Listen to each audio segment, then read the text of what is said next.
emerged in 1927 by people who were frustrated with NBC, the first network in the broadcasting market. CBS was specifically created for those who wanted their acts aired on NBC but were turned away. Former President William Paley used several strategies to take on-air talent away from NBC. By the 1930s, CBS was able to hold its own in the industry. A lot has changed since then. Today, there are numerous industry players and various genres, including news, talk, and music. 3 out of the 6 radio stations on their CBS Radio New York that I interned for are music-based. Let's meet some of the CBS radio staff and hear about how they got to where they are today. As the program director, my job is pretty much I'm responsible for everything you hear on the radio. I don't sell the commercials, but the people who make them work for me, and how it sounds and why we play the same songs over and over again and the silly contests we do, It's like I'm the executive producer or the director. Basically what I do is I'm the assistant to the executive producer, which his name is Jason. What I do for my job is I do train the interns. Right now for the spring season we have we have 4 interns, but now we have 3. So other things that I do is I do phones. Every time we do a topic for the morning show, what I do is answer all the phones. I screen them to make sure that the people that we do put on air are coherent, that they don't swear, they have the radio turned down, all the basics so that the show can run smoothly, and that the person, Ty, the host, is making sure that he isn't distracted when he actually does his show. Other things I do is I write blogs for every topic that we do. Let's see what else I do. I do all the social media. So I do Facebook, I do Twitter. I make sure that the air check is completed. So every day after the show, I listen to the entire show and I cut up all of the speaking parts. So I take out all of the commercials. So it's just one straight show so that Ty can listen to it. Everyone on the show can hear it afterwards and see how bad they did or how well they did. I also check the commercial log and make sure that the commercials are in order, and that I insert stuff into the AV, which is what basically runs through the system. I already have every show outlined for a couple weeks in advance, but we tailor it every morning right before the show, and then go in for 4 hours. We conduct that. We talk to people on the air. We give away prizes, play some music, screw up some things, hit the wrong buttons, cry, throw things. That's every single day. I was at Mix 102.7, which is now Fresh 102.7. It was sort of an R&B adult contemporary dance format station. I was there for about 3 years. And prior to that, I was at 103.5 KTU for 9 years. I worked there. I did weekends and fill-ins at KTU. And before that, I was at the original Disco 92, which was the first disco station in New York, 92 KTU, which is now 92.3 now. And that radio station has a huge legacy in New York City, besides having monster ratings, which still today not one radio station in New York can ever even touch. I mean, like every book back in the day with the original Disco 92 was anywhere between a 12 and an 11 share, which is unheard of. And I did mornings for that station for 9 years. I've been with the company for about 11 years. I started out as an intern in my senior year of college, and I just worked hard and stayed, and I got hired for a full-time position. And I've been here ever since. Basically, I handle on-air giveaways, contesting. I also work with the sales department on promotions with their sales clients, going to their events, their stores to help promote their products and us. And you can see my promotions calendar over here is everything that we do. We're out on the streets about 4 times a day. We have a staff of 25 street teamers who are part-time, all in college, and they're helping us just promote 92.3 Now on the streets. I am a sales assistant here at 92.3 Now. I previously was a promotions assistant working on the street team with 92.3 Now in the promotion side of marketing, and I got there by working a year into promotions, and I started being acclimated into the office, and then I started knowing people, getting my connections, and then finally I got a promotion to go to the sales side. And my responsibilities are to manage the sales department for 92.3 Now. Sales involves selling airtime, commercials, concert sponsorships, online sponsorships, Anything that can be sold is under our wing. We play fresh music and better variety, and it's really the best job ever because it's right in the middle of the day, and tons of New Yorkers are listening while they work, and I get to play the music I love, so it worked out pretty good. I handle the social media and also editing. I got started with CBS Radio in 2005 with David Lee Roth when he started his morning show. That was Free FM at the time. It had just switched from K-Rock. Because that didn't work out too well, it switched from Free FM back to K-Rock. We had Opie and Anthony for a little while. That didn't work out again. We switched to the Top 40 CHR format, and now we are 92.3 now. We have been that for about 3 years. Since those 3 years, I took on 2 more websites, fresh1027.com and WCBS-FM.com. Fresh1027 is more of like a CHR with singer-songwriters, and CBS-FM is classic hits all day. Donna Summer, Casey and the Sunshine Band, all those guys. I call imaging. I call it the soul of the station. I mean, production is important. There's 2 different. There's a production director and there's an imaging director. Some stations have that person does all of it. I am one that does specifically imaging, production in terms of producing commercials and all that type of thing, which I can do as well. I just don't have to do it here.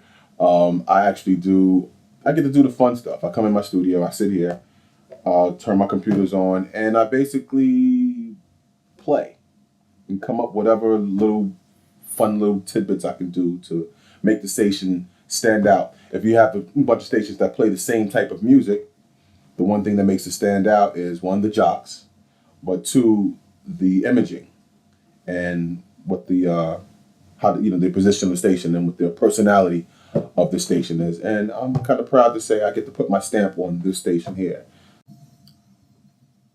A lot of this is making sure the levels are right, so everything hits when I want it to hit, and you hear everything I want you to hear.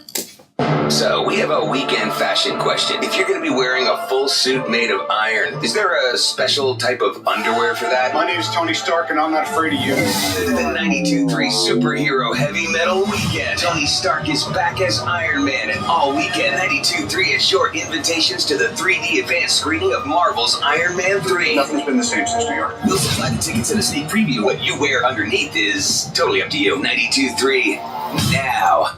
My responsibilities as a producer is pretty much the phone lines, the text messages, the tweeting, the contests, keeping Zan informed on what club events she has, if she has any appearances, whether it's at a club or at a sales event, like if it's a Metro PCS or anything that she has. I gotta make sure she knows what's going on, months at a time, weeks at a time. I DJ on the radio every single day, Monday through Friday, 12 noon. It's called the Free Lunch Mix Fix with DJ Yanni. That is me. I also tour the world and DJ in numerous clubs and venues and places all over the world.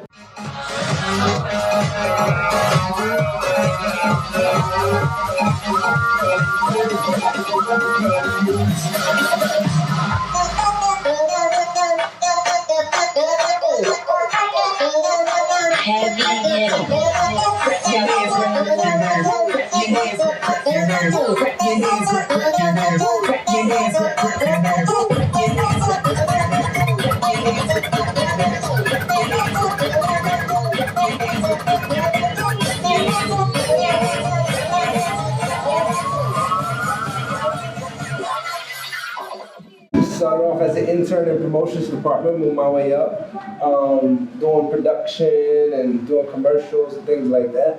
Ended up doing producing a morning show for like 2-3 years, and just moved my way up the ranks, and here I am today, being a DJ in the #1 station in the #1 city in the world, which is really cool, New York City, and I'm living the dream, man. 4 years ago, I was pushing FedEx packages.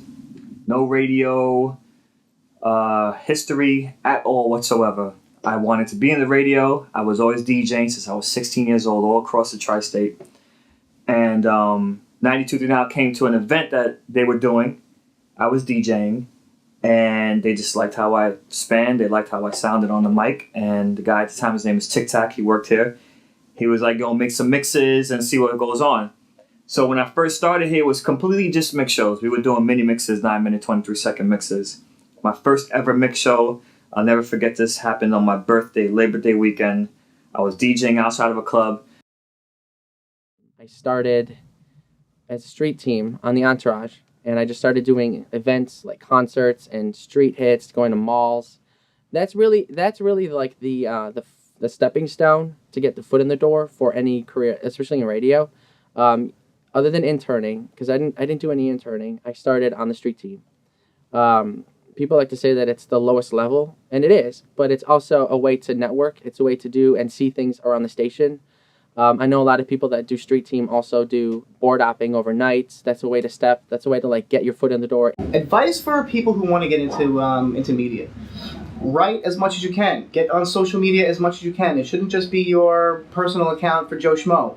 Think of something. Whether you're into sports or music or fashion, start a blog. You've consumed plenty of websites, so you know what you expect and what you would want to see on a website. So that's a great way to start. You know what you want to see, so put it out there. My main goal was, once I realized I wanted to do this, was to get to New York City, but this is the greatest city in the world and the biggest market in the world, and it's the hardest to get into. So I took almost every and any job, playing oldies, playing love songs. I didn't care as long as I was in front of the microphone and, getting better. And took a little side trip to Honolulu, Hawaii. I lived there for a year or two. It was hard to get a job at first, so I did surf reports. Take as many jobs as you can if you want to get into radio and broadcasting. Traffic, weather, just sports. That's so much fun. Learn whatever you can. And then after the jobs run out, don't be afraid, even if you're a little older than a college grad, to take jobs for free and get in behind the scenes and meet everybody you can and talk to everybody you can. It's a tough field, but if you're really into it, work hard. Internships are best. That's the best way to get your foot to the door. It's rough, but it pays off in the end if you put your mind and your heart into it. I just worked really hard, and there's nothing else to it. You just gotta apply yourself and be patient. You can't just expect everything on the first month of the job. Get to know a lot of people. Connections is the best thing, especially with the media world. Have relationships with many people, not relationships. You want to meet as many people as you can and just ask as many questions as you can and learn from, many people, and just, don't take no for an answer, and just keep on learning as much as possible about your craft and whatever it is that you want to do in radio, and, you can never go wrong with that. The digital media internship that we offer here at CBS Radio focuses heavily on writing, focuses heavily on interview transcription. A lot of the times what we do when we do put out an interview here locally, what we'll do is we'll syndicate that out nationally. So your writing and anything else, your video work, your photos, that gets a lot more views than just in New York. It's also event coverage. So when we have a Saturday in the Park for CBS-FM, no, the Beatles won't be playing, but Casey and the Sunshine Band usually does. So you get to go see those concerts. You get to just basically work those concerts and see what it's like to work a major event in New York City, which is really nice. We also have these up close and personal events where we have artists like Ed Sheeran or Tegan and Sarah come by. They play intimate concerts for fans, for winners. You get to meet them, you get to take photos with them, you get to make people's lives a little bit better because you're going to be taking photos of them with their favorite artists. And you get to put those up online and see the reactions and all the retweets. If you're trying to break into radio specifically, I think one of the coolest things you can do is get an internship and get it with the right people. And hopefully I'm one of those people, because I really do care about the people that intern with me. I want to know what their long-term goals are. I want to know what they want out of the internship. And then the fun thing is, with this job, it's not like working at an accounting firm or something like that where they're like, get us more paper, or find purple toner. I draw to the people's lives, so I want to get to know everybody, and then I want them to find the creative way that works in the world. And when you're talking to people, and there's so many facets to this job that whether they're going into PR or something like that, we can find a way to help them nurture some of that experience early in their careers. And then same thing is true. If they're going straight into radio, we'll show you how to do that here. But I think an internship is so significant when it comes to your education, your real life experience, and the network that you build. I love working for this station. It's a legacy radio station, and we're a big part of New York City, and CBS-FM is going to be here for a while.